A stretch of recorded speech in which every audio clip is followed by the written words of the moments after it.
Guys, guwapa kay itong kakao guys, oh. Basta gupahagyan.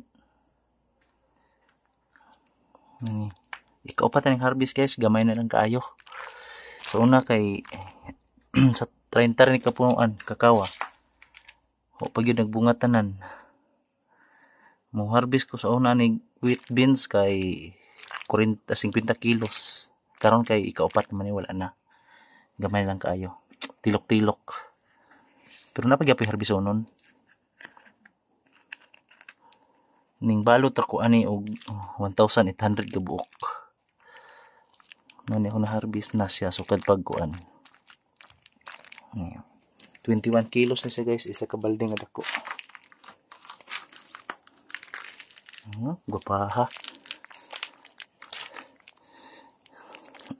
Kwarta gamay. Thank you kanay lang sa guys, update na to sa tuang farming.